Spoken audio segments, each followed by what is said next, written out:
The only thing that they did forensic tests on the car. And we didn't even get the pathology report.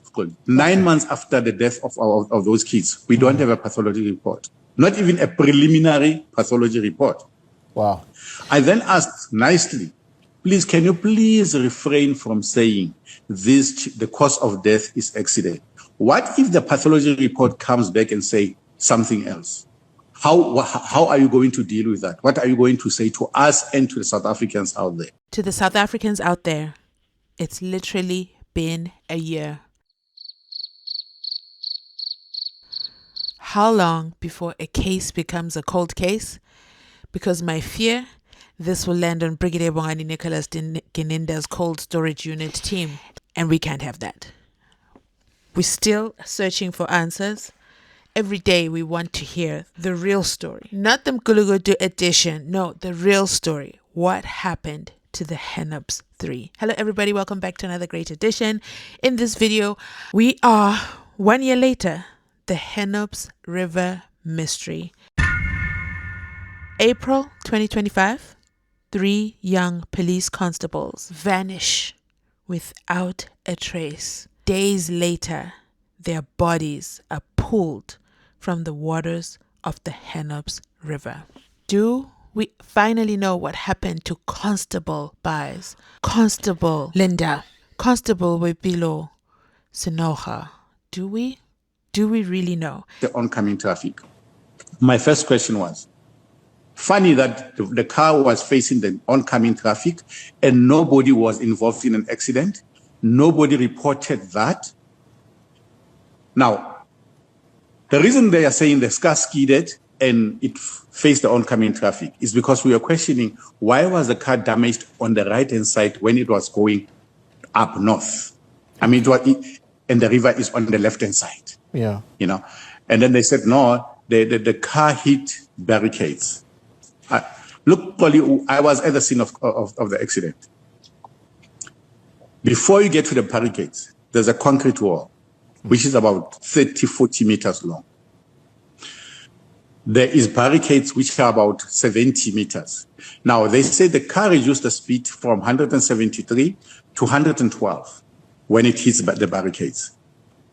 I'm not an expert, but logic says if the car hits barricades at 112, the car will stall at some point. Let's say it stalled at about 50 meters from the barricades, and it overturned or it went over the barricades into that side of the river. Yeah. Now, I'm saying where the car supposedly landed in the river, there's a distance of about 80 to 100 meters. Yeah. If the car landed there, what then took the car from where it landed into the river? Okay. You know, those are questions that we have, and those are questions they could not answer. In this video, I want to touch on their timeline, what we know, and any updates that we know. So, how it all started. On the 23rd of April 2025, 3 off-duty officers from the South African Police Service began a journey that would never end. They were traveling from the Free State towards Limpopo, a long but familiar route.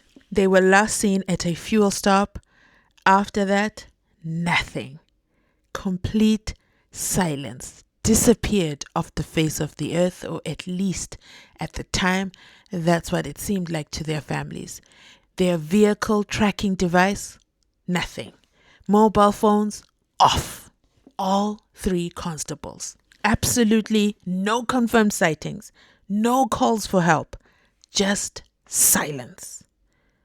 But there's one thing about people, they come from families.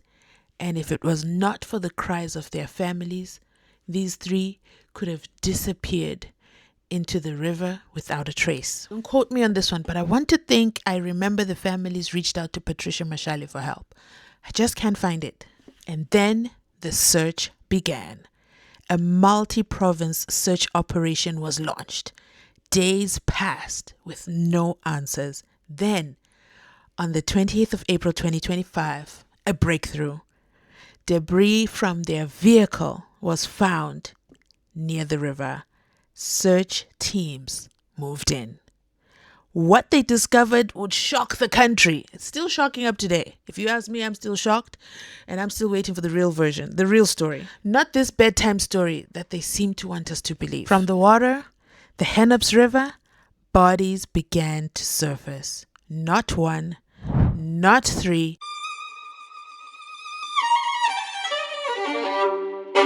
but five. 5 bodies were discovered. Among them were the 3 missing constables. Their vehicle, a VW Polo, was also recovered from that very same river.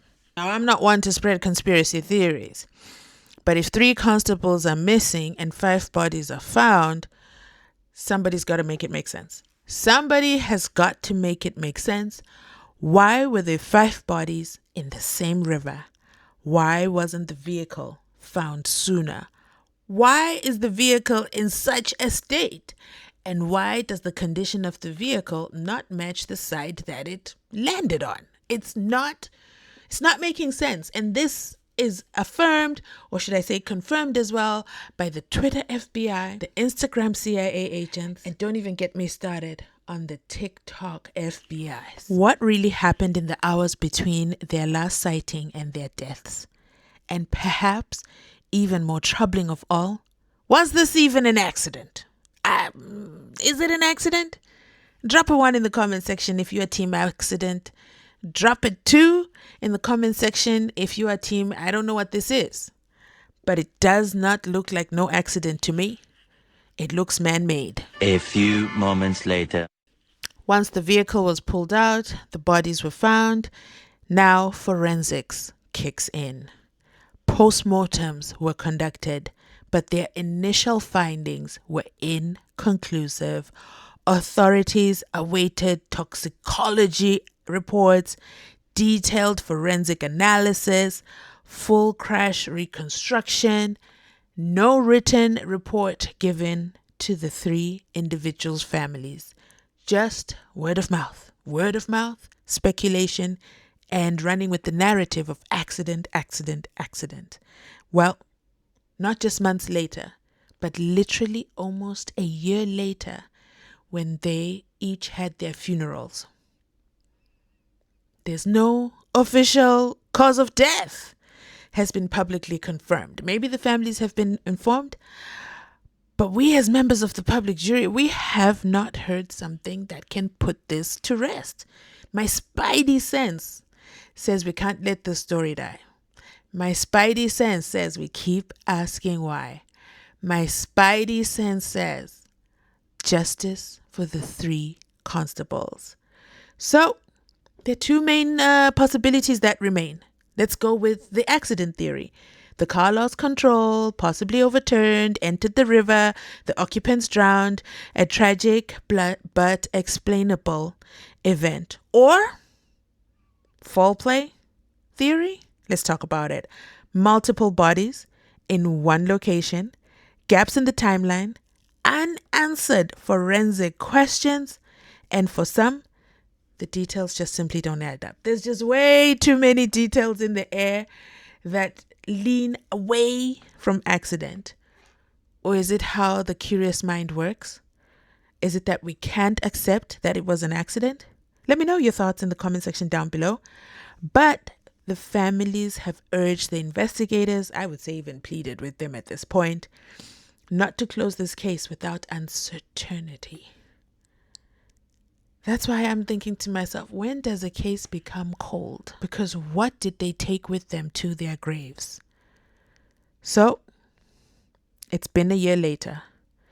The 3 constables were laid to rest, but for their families, closure remains out of reach. The investigation is still officially open. Key forensic results have yet to bring definitive answers, and that's all we ask for. And the question still lingers. What really happened that night? What really happened that night? Was it a tragic accident or something more? Until the full truth is revealed, the Hennops River case remains unsolved. Tell me down below, what do you think happened? Honestly, what's your honest input? And you already know.